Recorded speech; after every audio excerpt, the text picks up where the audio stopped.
Mr. Tom Raftery.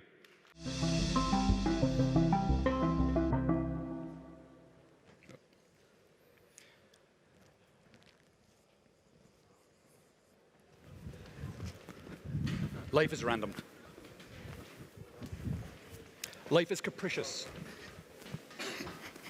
Most days are like any other day, but occasionally a day comes along which turns your world upside down. It can happen 3, 4 times in a lifetime. And I had one of those days last year. These are my 2 kids, Enrique on the left and Tomas on the right, along with our 2 idiot dogs. And on the 21st of March last year, my older son, Tomas, was diagnosed with type 1 diabetes. And if you're not familiar with type 1 diabetes, and hopefully you're not, it's the bad one. It's the one where you have to measure your blood sugar 6 times a day and inject yourself with insulin 5 times a day in order to survive. This is a page from the book my son was given to fill out with his blood sugar measurements. Each row represents a day, and the columns are times of day. It's in Spanish because we live in Spain. And you can see the blood sugar readings.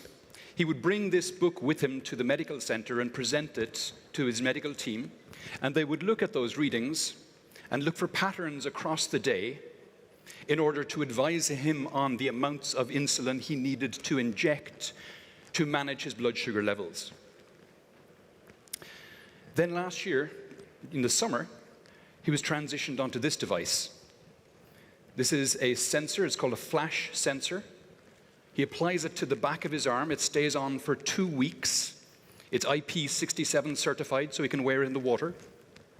It's got an inbuilt NFC sensor. It measures his blood sugar, so anytime he wants to see what his blood sugar is like, he just swipes his phone over it. It downloads the information to his phone.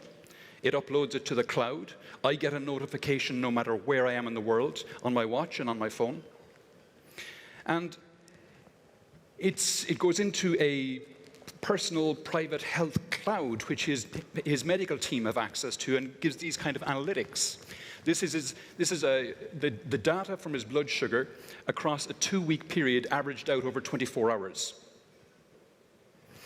You can see it's nicely within that target area where it's supposed to be, there between 70 and 150, because we have access to the data.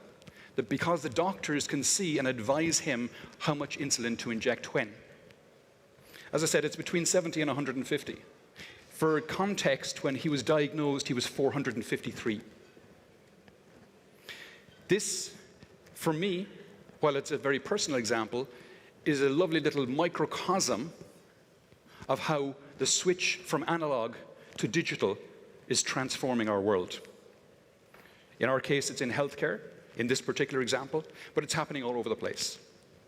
Sticking with healthcare for a second, we're all increasingly wearing wearables, sensors that are giving us information about our state of health, our heart rate, or whatever.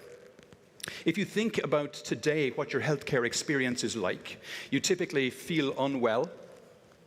So you call your medical center and schedule an appointment to see your doctor. You get that appointment 2-3 days later. You go in, you're in a waiting room with 4 or 5 other people who are also unwell, hopefully not contagious.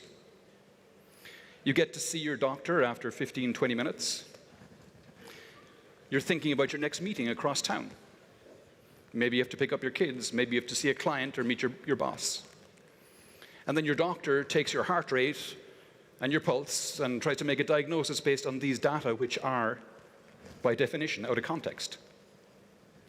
Whereas, in a situation where you're wearing sensors that are uploading your data to a personal private cloud, your doctor could look at 3 months' data and get a much better picture of your context and your diagnosis. This is the same model that's being used in industry already today for predictive maintenance. So you copy and paste that, and you get predictive maintenance for people. Marketing will not go with that name, I'm sure, but that's where healthcare is going to go. It's going to go to healthcare based on data, not intuition. And the technology companies are seeing this. So we're seeing them all moving into this space. Uber are getting into it. Lyft are getting into it. Apple are getting into it. They're creating a lot of the sensors, and they have a lot of the trust from their users. They've created healthcare clinics in Santa Clara, which initially are for their employees. But you can see they'll expand way beyond that because they attach a huge importance to healthcare. Google are getting into it. They're spending billions of dollars on research into AI. That's their play in this space, AI. Amazon are getting into healthcare. And you know what happens to an industry when Amazon moves into it. They're setting up healthcare clinics with JP Morgan and Berkshire Hathaway. They're calling them Haven. Again, initially for employees, but again, you know what Amazon do. This is a webpage of a company called Discovery. They're a South African insurance company. And if you sign up for their Vitality product, you get an Apple Watch. And you get given targets to meet for exercise during the week. And if you meet those targets, you get points and you get credits, and you have a leaderboard, and you can share those points and credits with friends and family, and they can be cashed in for Starbucks and things like that. But I was talking to the guy who leads this project for Discovery, and he told me that because they have the data from customers who are on the product and customers who are not, they have a lovely perfect A/B data set. And they can tell by looking at the data that the people who sign up for the Vitality product get sick less often. When they do get sick, if they have hospital stays, their hospital stays are shorter, and their life expectancy is longer. So it's a beautiful win-win for everyone. And that's not even getting into things like, 3D printing of human organs, which is coming. It's not getting into things like gene therapy, which is already here. Medicine is being massively transformed by innovation today. So is food production. In the food production area today, this is typically how we're producing food. And it's vastly inefficient. There's massive waste of land and water, pesticides, herbicides, etc., energy. This is where we're going with food production. This is indoor vertical farming for plant food production. It uses 95% less water and 99% less land. It's being done in Antarctica already. This is the German station. They have their Eden project in Antarctica, where in their first crop grown without soil, grown without light, well, with artificial light, they produced 3.6 kilos of salads and cucumbers, salad foods and cucumbers and radishes and things like that, and they're moving on to producing 4 to 5 kilos of vegetables a week in Antarctica. And it's not just plant food. Increasingly, we're going to start manufacturing meat as well, because we have to feed 9 billion people to 10 billion people in the coming years. So meat is now starting to be produced artificially using plant proteins and using stem cells.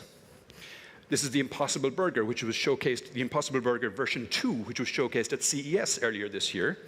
And Impossible Foods have now raised another $300 million to give them a valuation of $2 billion. One of their competitors, Beyond Meat, recently went public. They had an IPO last month where the share price, the starting share price, started at 25. It hit a high of 73 before settling down on 65. This is the amount of investment that's going into the clean meat space and plant-based food. So you can see the curve is going way, way up. It's on the bottom of an S-curve. And we have to do it. We have to do this. Why? Because the amount of land agriculture is stealing from biodiversity is scandalous. It's a sin. The amount of biodiversity we've lost in the last number of decades is enormous, and the population is increasing, so we'll have to feed more people. And this is how we do it. So we can return that land to biodiversity and to reforestation, so that we can sequester a lot of that carbon that's in the atmosphere back down into trees. Because to date, there is no better carbon sequestration technology than trees. Lastly, some of the technologies that we're using today to get us there are things like artificial intelligence. And why is artificial intelligence on such a renaissance at the moment? Why is it doing so well? It's been around a long time. But if we look at the amount of compute that's going into AI at the moment, the doubling time for compute in AI is 3.5 months, When you compare that to Moore's Law, which is a doubling time of 18 months, it's incredible. The amount of compute being used in AI has gone up 300,000 times since 2012. This gives us results like this. Google's artificial intelligence now in healthcare is able to detect breast cancer with 99% accuracy. That's far more accurate than any human. And we're seeing AI as well being able to beat lawyers at their game. So consequently, lots of people are concerned. Is AI going to come and take my job? This is a spinning jenny. The spinning jenny was first invented in the UK in the 1750s.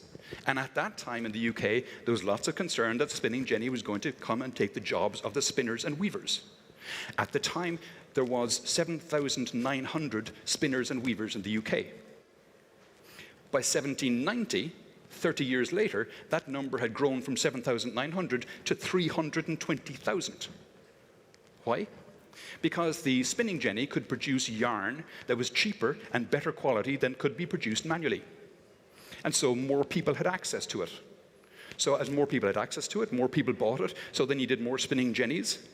So you had economies of scale. You had spinning jenny versions 2, 3, and 4, which were more efficient again, which brought down the price again.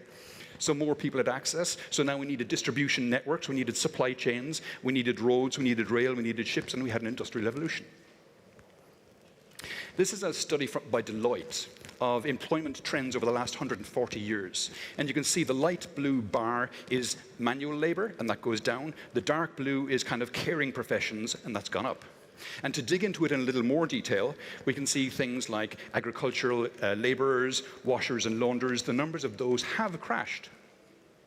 But on the other hand, the number of professional services, lawyers, accountants, etc., has gone way up, as has the number of bar staff, as we have more disposable income, as has the number of hairdressers, as we have more money to spend on our appearances, except for a curious dip there in the 1980s, which, could account for things like this. That's me, I'm sorry. Labor is shifting all the time. If you think of your own job title today, did that job exist 10, 15, 20, maybe even did it exist 5 years ago? Possibly not. In 1900, 63% of the workforce were agricultural laborers or they worked in manufacturing. Today, that number is 11%, and we don't have massive swathes of unemployed agricultural laborers. New jobs are being created all the time. Last thoughts. We are a species of pessimists. When we lived in the savannas in Africa, we had to prioritize bad news. We had to remember that that big yellow animal over there, avoid it, it eats people. Or those berries there, don't eat them, they make you sick. And because of that, the media knows that we crave, our lizard brain craves bad news, and that's what they feed us. They have a saying in the media, if it bleeds, it leads. But if we look at the data, all the indicators of quality of life, extreme poverty, basic education, literacy, child mortality, vaccination, you might argue the democracy one, but I say that's a question of 2 steps forward and 1 step back. All these indicators are going in the right direction. We have never, in the history of mankind, we have never had it as good today as ever before. We've never had it this good. And as long as we don't mess up, we will never have it this bad again. Thank you.